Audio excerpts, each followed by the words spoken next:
Welcome to another episode of China Update, where I provide you guys with the most up-to-date political, economic and geostrategic analysis on the world's number 2 economy. My name is Tony. Let's jump in. Okay, happy Thursday everybody. Yesterday, Wednesday, was day 3 of China's 20th Party Congress. We still have not gotten to the most important announcements, that of the new leadership composition, but in day 3, in a development that has spooked investors, markets have been talking about new language in the Congress report about regulating wealth accumulation. Specifically, quote, keeping income distribution and the means of accumulating wealth while regulated, end quote. State media discussion of the new language includes statements like this from state-run Beijing News yesterday, quote, a few people have accumulated wealth too quickly. This problem remains to be solved, end quote.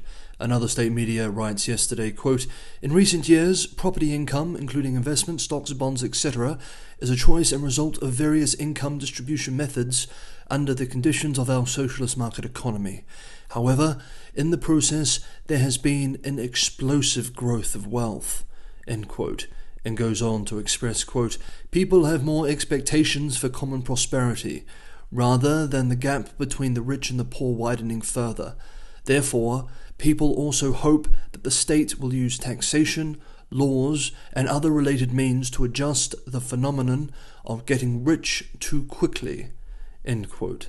Now, after this new language from the Party Congress and subsequent state media commentary, the market, especially within China, has freaked out, as investors are beginning to worry that the communists may be beginning to live up to their name again. Then internationally, already a bad year for global equities, Chinese stocks listed in the United States also plunged yesterday, with the Nasdaq Golden Dragon China Index crashing 7.1% in its steepest one-day decline since May, and throwing the index to its lowest closing level in more than 9 years.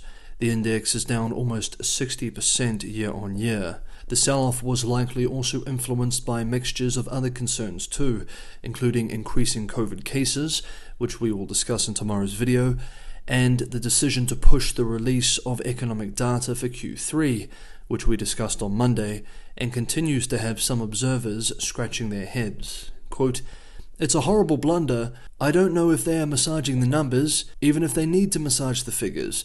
The better thing to do would be to massage them within the usual time frame, end quote. Investors may also have the usual suspects on their minds too. Quote, investors are disappointed that there wasn't any signal of future relaxation of zero COVID policies and stronger support pledged for the real estate sector, end quote. If they were surprised, these investors obviously do not watch China Update. But obviously you guys do, and if you're enjoying today's episode of China Update, don't forget to hit the like button. And for anyone who wants to go that extra mile and help me keep China Update sustainable, if you want to help me continue making these episodes for you guys on YouTube every day, Patreon and Buy Me a Coffee links are in the description below. As always, thank you so much everybody for the ongoing support. Now, another factor affecting investor anxiety this week is likely the US-China technology war, which Washington recently escalated with its export restrictions, which especially has hurt semiconductor manufacturing efforts in China. Some viewers in the comments have asked in recent days why I have not been covering this topic. Well, we did cover this topic over several videos weeks ago when it first happened. Because this is a China-focused channel, we often discuss developments just as they happen. Then by the time they are discussed more widely in mainstream Anglophone discourse, we've already moved on to new developments. And some non-regular viewers complain that it isn't covered on China Update. Demographics is another example of this. Some non-regular viewers complain that we never discuss China's serious demographics challenge. But in fact, we often discuss this topic, and have done since the channel started back in 2019. Anyway, this is just a long-winded way of me saying that if there is an important China development, we will certainly be discussing it here on China Update. The US-China tech war is a very important and ongoing development, so we will examine it in future videos, including today's. One of the best commentaries from China-based analysts on the impact of the recent US technology curbs on China has been from Taiwan Media this week, which discussed an underreported dimension of the restrictions, the effects on talent. The outlet writes that as much as Chinese companies anticipated expanded export controls, quote, the restrictions on talent caught the industry by surprise. Cutting off access to such talent will surely hurt the foundations of the industry, end quote. Years of global integration resulted in an open market for semiconductor talent. Many scientists and engineers with US citizenship or permanent residency work in the Chinese industry. Quote, now they face what one semiconductor investor called an inhuman choice, either giving up their US citizenship or quitting their jobs, end quote. According to the Wall Street Journal, at least 43 senior executives working with 16 publicly listed Chinese semiconductor companies are American citizens.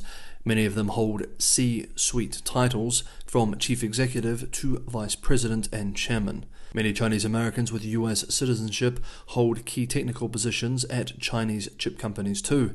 Some key technical experts at Changxin Advanced Microfabrication Equipment Inc. and Semiconductor Manufacturing International Corp., China's biggest semiconductor producer, have had to leave. Yangtze Memory, YMTC, plan to massively expand its 128-layer NAND production line and start trial production on a 232-layer product. Quote, now that plan will be difficult to carry out, several industry participants told Caixin, end quote.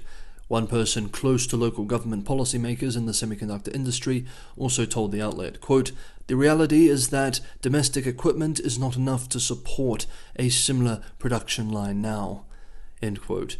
Some big American players are having to pull out of their China-based semiconductor plans too.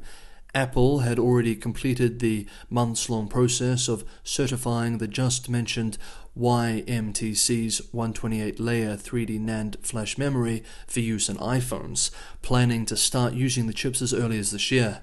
Now they cannot go ahead with the plan.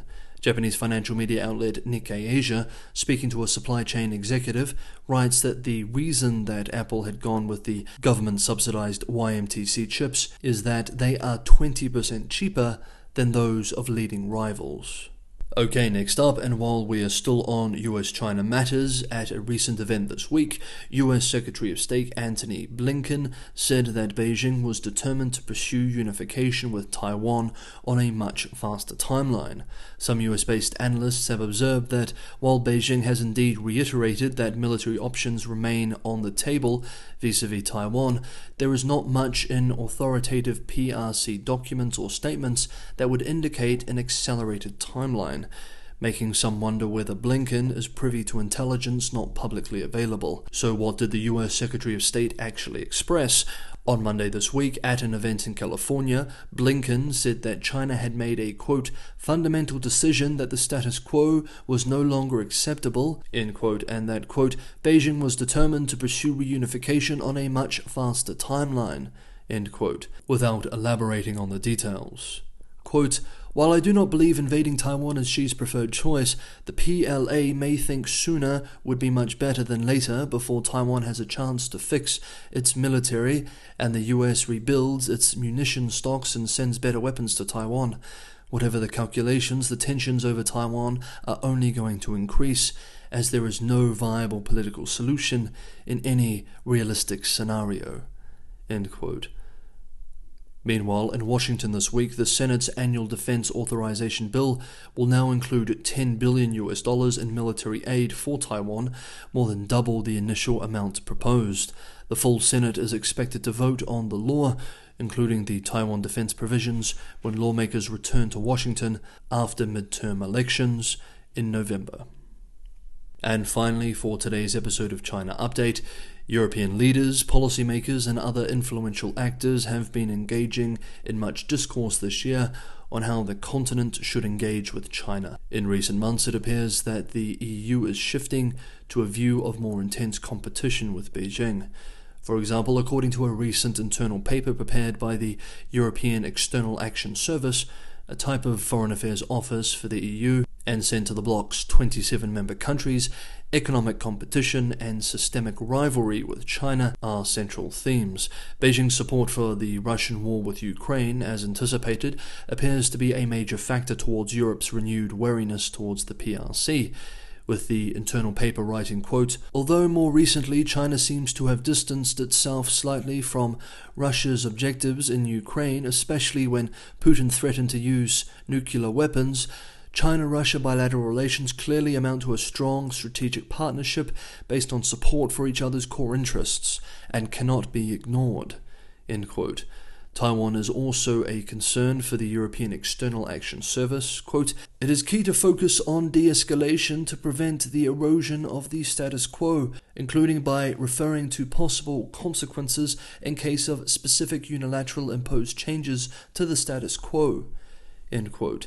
The EU Foreign Affairs Council, which brings together the foreign ministers of the member states, in a recent statement on EU-China relations, expressed that the EU has a so-called multifaceted approach on China. Quote, "A partner with whom the EU must engage, a tough competitor, and a systemic rival." End quote. At the national level, there is growing concern too, especially within military intelligence circles. Recently, for example, Germany's Foreign Intelligence Agency chief warned that there is still a lot of naivete among domestic scientists when it comes to contact with Chinese authorities. Chinese Foreign Ministry spokesperson Wang Wenbin hit back on the comments this week, expressing, quote, "We call on the German side to view the bilateral relations in an objective and rational light, stop giving voice to the threat of Chinese spies, stop misleading the public, and stop smearing China." End quote. Last week, too, we discussed British spy agency warnings about PRC activities domestically. Some European voices in this ongoing discourse and debate have been more self-critical. At a recent high-level conference for its ambassadors and the High Representative of the Union for Foreign Affairs and Security Policy, Joseph Borrell, High Representative for the Union for Foreign Affairs and Security Policy, gave a speech touching on China matters and calling for changes at home on the economic front. Quote, "Our prosperity has been based on cheap energy coming from Russia and the access to the big China market for exports and imports, for technology transfers, for investments, for having cheap goods. I think that the Chinese workers with their low salaries have done much better and much more to contain inflation than all the central banks together. So our prosperity was based on China and Russia, energy and market. People are not aware of that, but the fact that Russia and China are no longer the ones they were for our economic development will require a strong restructuring of our economy. The access to China is becoming more and more difficult. The adjustment will be tough, and this will create political problems. You, the United States, take care of our security. You, China and Russia, provided the basis of our prosperity. This is a world that is no longer there." Borrell then unpacks wider geopolitical realities as well as fairly candid observations. Quote, "There is the US-China competition. The world is being structured around this competition, like it or not. The two big powers, big, very big, are competing, and this competition will restructure the world. And this will coexist with a broader democracies versus authoritarians, a big divide. I would not insist a lot on it because on our side there are a lot of authoritarian regimes. We cannot say we are the democracies and the ones who follow us are also democracies. That is not true. When we say China is our rival, systemic rival means our systems are in rivalry, and the Chinese are trying to explain to the world that their system is much better." End quote. Okay, that is today's episode of China Update. Thank you everybody for watching. I will see you all tomorrow.